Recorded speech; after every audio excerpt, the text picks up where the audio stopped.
One word to describe Caitlin Clark. Amazing. Yes. A beast. She is the truth. Intense. Caitlin Clark is off that shit now. She let it all slide the first year. They was pushing her and all that. She like, you know what? I'm in here. I'm here. I'm here. I'm here. And this is what it's going to be this year. Caitlin Clark finally stood up for herself. No more staying quiet. Most rookies enter the league quietly, easing into the spotlight. But not Caitlin. From the moment she stepped onto the court, she made it clear. She wasn't here to blend in. She was here to take over, with logo-range threes that felt like statements and jaw-dropping passes no one else saw coming. Caitlin skipped the learning curve and jumped straight into history-making mode. She didn't wait for attention. She demanded it. An NBA royalty took notice. Larry Bird, a name that echoes through basketball history, rarely speaks out. But this season, he made an exception. His message, Caitlin Clark isn't just good, she's generational. And when Bird takes the mic, the whole world listens. Clark's arrival hasn't just turned heads, it's changed the conversation. She's not simply playing the game, she's rewriting it. Her performances are must-see moments, pulling in praise from Hall of Fame coaches, all-time greats, and the loudest voices in the sport. This isn't about a player having a hot streak. It's about a movement in motion. Caitlin Clark is a spark that's ignited something bigger, something cultural. She's not riding the wave of momentum, she's creating it. Every arena she steps into feels different. Every possession, a chance to redefine what's possible. Some are calling her the future of basketball. Others believe she's already the biggest show in the sport. Either way, one thing's undeniable. We're witnessing history unfold in real time. And before the records, the stat lines, and the accolades, she did something even more powerful. She made people care. Not just fans, but the storytellers of the game. The ones who shape what matters. So when Stephen A. Smith, arguably the most influential voice in basketball media, starts talking about Caitlin without being prompted, it's not just noise. It's a signal. This isn't a trend, it's a transformation. And Caitlin Clark is at the center of it. Totally applaud what Caitlin Clark is doing. She's putting the WNBA first. She's saying, yo, we matter first to me. We should matter first to the ladies. We're talking about one of the most outspoken voices in all of sports, media Stephen A. Smith, a man who's built his reputation on sharp critiques, bold takes, and brutal honesty. But when it comes to Caitlin Clark, he's not just defending her, he's celebrating her. And not just for her scoring or shooting range, but for something much deeper. Her priorities. Caitlin isn't just changing the game on the court, she's shifting the narrative off it. In press conferences, she's not asking for attention, she's commanding it. She's reminding everyone that women's basketball isn't a warm-up act. It's the main stage. With every play, every post-game quote, and every bit of composure. She's making it clear, she's not just playing for herself, she's playing for the future of the league. She's carrying the torch, and in doing so, lifting everyone around her. And it's not just fans who see it. The NBA media sees it too. Slowly but surely, the world is catching on. When someone like Magic Johnson draws a comparison, it's not just flattery, it's history echoing.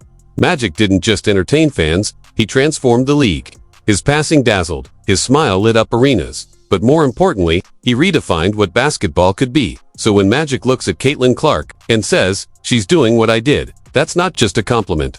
That's a crown being passed. That's legacy-level acknowledgement from one of the game's greatest visionaries. And Caitlin, she's proving him right. Because, to your point, they dominated in college. And as you both did. Yes.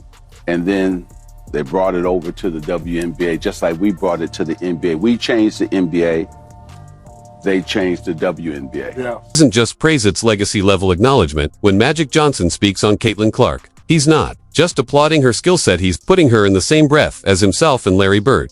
That's a comparison you don't make casually. Magic sees what the rest of the world is starting to realize. Caitlin's not just thriving under the spotlight, she owns it, like it was stitched into her jersey from day one. She's doing more than putting up numbers. She's helping transform the entire landscape of women's basketball. New fans are tuning in. Arenas are filling up. Sponsorships are growing. The league's momentum isn't just rising, it's accelerating. And Magic, someone who helped revolutionize basketball in the 1980s, recognizes those same seismic ripples in what Caitlin's doing now. That's not just praise. That's history, acknowledging history in the making.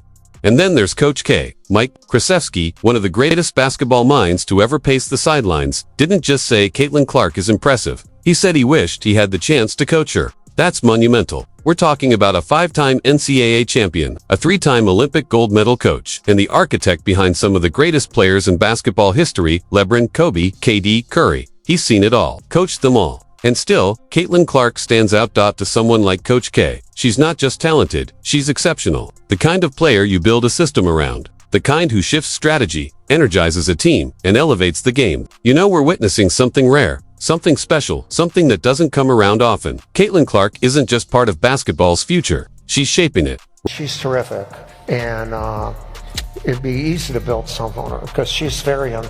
The best thing she does is pass. She's a magical passer, and she has a great feel for the game. So, I mean, what her coach did, I would have done exactly what she did. Make sure she handles the ball a lot, and she'll make everybody better. One sees the scoring, the deep threes, the highlight clips from the logo. That part of Caitlin Clark's game is undeniable. But what caught Coach K's eye wasn't just the flash, it was the feel. It's the passing, the poise, the ability to control the game without ever forcing it. That's what sets her apart.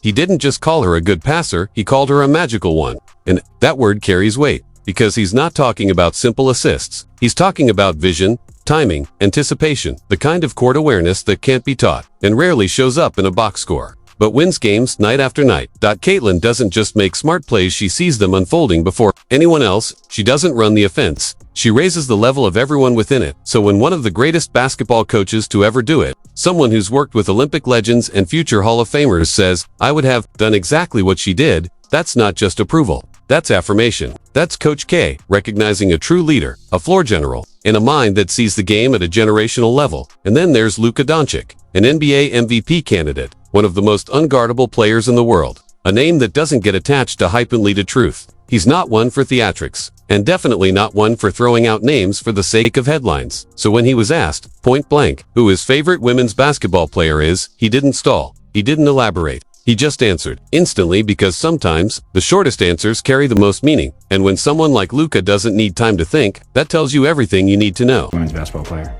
Caitlin Clark. Really? Just a name, no speech, no fanfare. And honestly, that might be the most Luka Doncic answer possible, because real recognizes real. Luka knows exactly what it takes to step into a league with sky-high expectations and immediately take control. He's lived that pressure. So when he watches Caitlin Clark, he doesn't just see talent, he sees command. The same kind he brings to every game. He's not a WNBA analyst. He's not following a trend. He gave an answer straight from instinct. And that's exactly why it hits so hard. There are endless ways to say someone's great. But when a player like Luka, whose entire style is built on feel, rhythm, and basketball IQ, names you without hesitation, that says more than any stat line ever could. It tells you Caitlin Clark's not just popular. She's respected by the game's elite. Her style, her presence, her swagger, it's not limited to the college court or even the WNBA. It's translating across basketball's highest levels, and the best in the world are watching. When you're being mentioned by stars at the top, you know you've broken through. And not just in sports. Because then comes Colin Cowherd, a storyteller, someone who throws out names for shock value. He crafts narratives that connect sports to culture. So when he starts listing icons, Tiger Woods, LeBron James, Taylor Swift, he's not talking stats. He's talking impact. He's talking about people who didn't just win, they reshaped how we see the entire space they exist in. And without a pause, he adds one more name, Caitlin Clark. Not as a hopeful, as a peer. That's the moment, that's the shift. Because when your name is being said alongside legends who moved the culture, it's no longer just about basketball, it's about something bigger. And Caitlin Clark is already living in that. Angel Reese is a good player. She's not a phenomenon. Tiger was. LeBron was. Taylor Swift is. Caitlin Clark is. This isn't a shot at Angel Reese, it's a spotlight on just how rare Caitlin Clark truly is. Phenoms don't come around often. They're the ones who move the needle, who shift TV ratings, sell out arenas, crash ticket websites, and turn an ordinary Tuesday night into must-see television. Flagrant foul that she committed the other day. I thought it was a hard foul. I didn't think it was a flagrant foul, but I think they do that, Dan, because they overreact to everything Caitlin does. Is they don't want to show like they're showing any favoritism to her. So we got to upgrade it to a flagrant foul, because if we don't, then people say, well, we're protecting her by not upgrading it to a flagrant foul. So I think that's why the referees overreacted in that. If you being real, what do Angel Reese get that Caitlin Clark don't get? Why would she hate her? Clark was a bad guy. She was the one that was with everybody, doing all this, waving, turning her back on everybody. Everybody's like, oh, she